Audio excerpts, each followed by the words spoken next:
Halo teman-teman, kembali lagi bersama channelku. Assalamualaikum warahmatullahi wabarakatuh.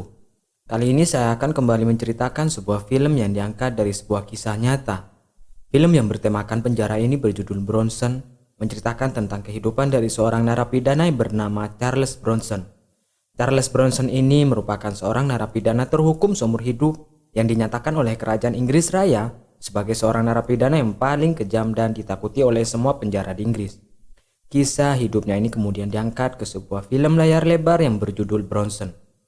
Tapi sebelum kita masuk ke dalam isi ceritanya, saya tak bosan-bosan mau kembali mengingatkan kalau ini adalah konten full spoiler. Jadi untuk kalian yang memang belum menonton filmnya, saya sangat menyarankan agar kalian menonton filmnya terlebih dahulu. Karena bagaimanapun juga pengalaman menonton film secara utuh akan jauh lebih baik. Dan inilah alur cerita filmnya.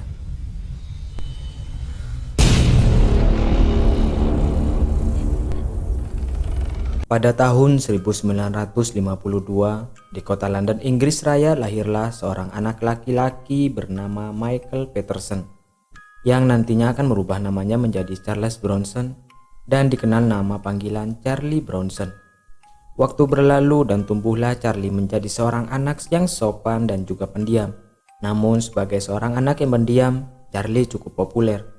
Karena dia terkenal, sangat suka berkelahi dan bahkan dia tidak segan-segan memukul gurunya di sekolah karena hanya dia dimarahi. Perbuatannya itu membuat guru di sekolahan selalu mendatangi rumah Charlie untuk berbicara dengan ibunya. Namun setiap guru mendatangi rumah Charlie, Ibu Charlie selalu membela anaknya dan menolak untuk berbicara dengan para guru. Setelah lulus dari SMA, Charlie kemudian bekerja di dapur sebuah restoran.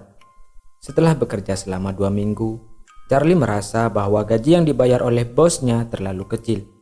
Charlie kemudian memutuskan untuk mengambil uang yang berada di laci meja kasir restoran tersebut. Perbuatannya ini membuat rumahnya kembali didatangi. Hanya saja, kali ini yang mendatangi rumahnya adalah polisi. Melihat anak kesayangannya dicari oleh polisi, Ibu Charlie kemudian mempertemukan polisi tersebut dengan Charlie. Polisi kemudian menanyakan beberapa pertanyaan kepada Charlie terkait hilangnya uang di restoran. Namun tiba-tiba Charlie tersinggung dan langsung memukuli para polisi tersebut. Charlie bahkan sempat menggigit putus telinga dari salah satu polisi itu. Kisah berlanjut pada tahun 1974. Charlie pada saat itu telah menikah dan mempunyai seorang anak. Terjepit di dalam masalah ekonomi, Charlie kemudian membawa sebuah shotgun dan lalu merampok sebuah kantor pos. Charlie berhasil merampok uang sejumlah 52.000 pound sterling dan kemudian ditangkap dan dijatuhi hukuman 7 tahun penjara oleh hakim. Charlie kemudian dimasukkan ke dalam penjara. Pada awalnya Charlie cukup menikmati kehidupan barunya di dalam penjara. Dia bahkan merasa seperti tinggal di dalam sebuah hotel. Hingga pada suatu hari kebosanan mulai merasuki dirinya. Seperti halnya tahanan lain yang memiliki masa hukuman yang panjang, Charlie diberikan oleh penjara sebuah pekerjaan untuk mengisi waktunya. Namun karena sudah tidak tahan dengan rasa bosan yang merasukinya, Charlie kemudian mencari masalah dan lalu terlibat perkelahian dengan para petugas penjara. Ulahnya itu membuat dia dimasukkan ke dalam sel pengasingan. Ketika Charlie berjalan memasuki blok pengasingan, tak disangka-sangka, dia malah mendapatkan sambutan hangat dari semua napi yang dikurung di dalam tembok blok pengasingan. Para napi menyoraki dan memuji keberaniannya karena telah berani memukul petugas penjara. Setelah dibebaskan dari sel pengasingan, Charlie kemudian diberikan sebuah pekerjaan baru. Dia bertugas untuk menyajikan minuman kepada para petugas yang sedang bekerja di penjara itu. Disinilah takdir mempertemukan Charlie dengan Reggie Cray, saudara kembar dari Ronald Cray. Reggie dan Ronald adalah Cray kembar bersaudara yang pada saat itu adalah pemimpin gangster yang paling ditakuti di semua kota Inggris Raya. Ketika Charlie menyajikan minuman untuk Reggie, tiba-tiba saja Reggie berkata kepadanya bahwa dia memiliki sepasang tangan yang luar biasa, sepasang tangan yang akan sangat berguna apabila digunakan untuk berkelahi. Mendapatkan pujian dari Reggie, tiba-tiba Charlie mendapatkan sebuah inspirasi. Semenjak hari itu Charlie selalu menyerang siapapun yang sedang berada di dekatnya, baik itu sesama tahanan maupun petugas penjara. Aksi barbar dan beringasnya ini membuat dia dipindahkan dari satu penjara ke penjara yang lainnya. Aksi nekatnya ini bahkan menjadi berita utama yang menghiasi halaman depan koran-koran di Inggris, karena semua penjara di Inggris sudah tidak mampu menghadapi kelakuannya ini. Charlie kemudian dipindahkan ke sebuah rumah sakit jiwa. Namun ternyata bahkan di rumah sakit jiwa pun, Charlie masih saja terus-terusan menyerang semua perawat yang ada di dekatnya. Semua perawat di rumah sakit jiwa dibuat kalang kabut menghadapi ulahnya itu. Para perawat kemudian beramai-ramai menangkap Charlie dan lalu membius paksa dirinya. Berada dalam pengaruh obat bius selama 24 jam sehari membuat Charlie tidak berdaya dan hanya bisa terduduk diam di kursi sambil meneteskan air liur. Selama bertahun-tahun, Charlie ditahan di rumah sakit jiwa tersebut dalam kondisi dibius total selama 24 jam sehari. Sampai kemudian dia dibebaskan pada tahun 1987. Setelah dibebaskan, Charlie kemudian naik ke sebuah kereta api dan lalu berangkat kembali menuju ke kota kelahirnya itu di Luton, Inggris. Charlie pergi menemui pamannya yang merupakan mantan wali kota di kota itu. Paman dan bibinya menyambut kedatangan Charlie dengan mengadakan sebuah pesta kecil-kecilan di rumahnya. Charlie kemudian tinggal bersama paman dan bibinya di kota tersebut. Karena membutuhkan pekerjaan, Charlie kemudian pergi menemui salah seorang temannya yang dia kenal di dalam penjara, yaitu Reggie Gray. Reggie kemudian menawarkan kepada Charlie untuk bertanding di arena tinju ilegal yang dikelola olehnya. Charlie tampak cukup hebat dengan pekerjaan barunya ini. Satu persatu lawan tumbang menghadapi serangan yang beringas dan tak kenal ampun. Dari 1 lawan 1, 2 lawan 1, bahkan Charlie juga bertanding melawan anjing Rottweiler yang terkenal ganas. Namun, karir tinjunya ini ternyata tidak berlangsung lama. Pada suatu hari Charlie memutuskan untuk merampok sebuah toko perhiasan. Karena dia ingin memberikan sebuah cincin kepada seorang wanita yang dia suka. Tetapi ironisnya, setelah cincin pemberiannya diterima oleh wanita tersebut, wanita itu malah berkata kepada Charlie bahwa tidak lama lagi dia akan menikah dengan seorang pria.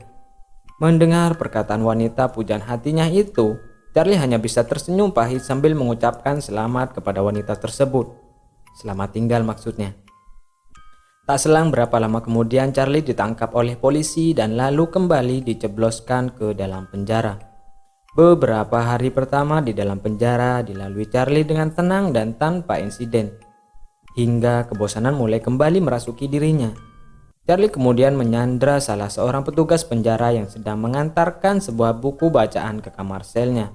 Charlie mengunci pintu sel dari dalam lalu mengurung petugas itu di dalam kamar sel bersama dirinya.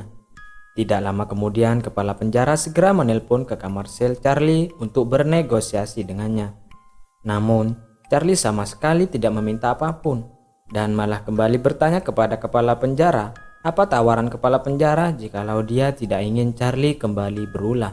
Charlie kemudian menutup teleponnya dan lalu segera melepas semua pakaian yang dikenakan hingga telanjang bulat.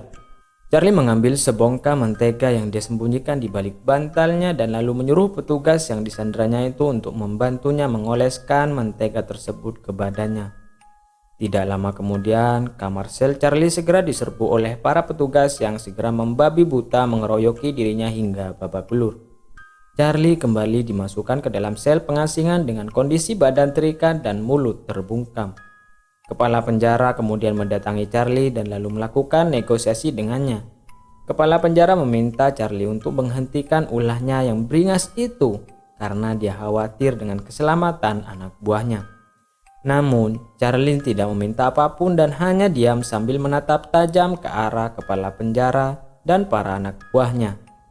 Karena takut Charlie menaruh dendam dan khawatir dengan keselamatan anak buahnya, kepala penjara kemudian memanggil seorang guru seni dan lalu memasukkan Charlie ke dalam kelas seni tersebut.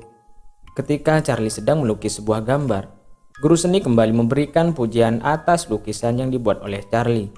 Disitulah Charlie menemukan minat baru di dalam hidupnya. Sejak hari itu, Charlie kemudian menjadi lebih tenang dan tidak pernah lagi membuat ulah di dalam penjara. Alih-alih kembali membuat ulah, kini Charlie melalui hari-harinya di dalam penjara dengan kesibukannya yang baru. Dia mencurahkan semua emosi perasaannya ke dalam gambar dan lukisan. Walaupun semua lukisan yang dibuat oleh Charlie terkesan aneh dan sedikit gila, namun ternyata lukisan-lukisannya itu banyak sekali mendapat tanggapan positif dan pujian dari para kritikus seni yang berasal dari luar tembok penjara. Mendapatkan pujian yang berdatangan dari berbagai penjuru Inggris Raya, kepala penjara kemudian memanggil Charlie dan menyuruhnya untuk terus melanjutkan karya seninya. Pada kesempatan hari itu ternyata Charlie juga telah menyiapkan sebuah lukisan yang dibuat olehnya untuk diberikan kepada kepala penjara. Namun, ketika Charlie memberikan lukisan tersebut kepada kepala penjara dan memintanya untuk melihat hasil karya seninya itu, kepala penjara nampak mengacuhkan dirinya dan bahkan sama sekali tidak mau menyentuh lukisannya itu. Merasa niat baiknya tidak dihargai sama sekali, Charlie kemudian menatap kepala penjara dengan tatapan dingin dan penuh dengan kekecewaan. Alhasil pada hari itu, Charlie kembali berulah. Dia menyandera guru seninya di dalam ruang kelas seni. Setelah mengikat guru seninya tersebut di sebuah tiang, Charlie kemudian melumuri sekujur tubuhnya dengan cat berwarna hitam. Dia juga melanjutkan bakat seninya dengan cara mendekorasi guru seninya tersebut menjadi sebuah karya seni. Kepala penjara yang mengetahui insiden tersebut segera mendatangi Charlie dan kembali melakukan negosiasi dengannya. Kali ini tuntutan Charlie cukup sederhana. Dia meminta kepala penjara untuk menyalakan musik melalui pengeras suara. Kepala penjara yang mendengar permintaan Charlie yang menurutnya tidak masuk akal, kemudian berkata bahwa musik tidak relevan dengan apa yang sedang terjadi. Mendengar jawaban kepala penjara, Charlie seketika itu juga langsung emosi dan bersumpah akan membunuh guru seni yang sedang ia sandra itu. Panik dengan ancaman yang Charlie berikan, kepala penjara segera menyuruh anak buahnya untuk menyalakan sebuah musik klasik melalui pengeras suara. Perlahan-lahan musik yang mengalun melalui pengeras suara dan Charlie pun kembali menyempurnakan mahakaryanya. Tampak begitu indah dan ekspresif, guru seni yang menjadi kanvas hidup dari bakat seni Charlie. Setelah menyelesaikan mahakaryanya, Charlie kemudian menyuruh para petugas penjara untuk masuk ke dalam ruangan. Para petugas penjara seketika itu juga langsung menyerbu masuk ke dalam ruang seni dan langsung beramai-ramai memukuli Charlie. Charlie berhasil memastikan bahwa karya seninya kali ini pasti dilihat oleh kepala penjara. Charlie dipukuli hingga babak belur oleh petugas penjara dan kemudian dimasukkan ke dalam sel tikus. Sebuah sel selebar 50 cm yang merupakan hukuman terburuk bagi seorang napi, dan film pun selesai. Itulah teman-teman kisah hidup narapidana terhukum seumur hidup yang dinyatakan oleh Kerajaan Inggris Raya sebagai seorang narapidana yang paling kejam dan paling ditakuti oleh semua penjara yang ada di seluruh Inggris Raya. Terima kasih buat teman-teman yang sudah menonton konten ini dari awal sampai akhir. Sehat selalu. Wassalamualaikum warahmatullahi wabarakatuh.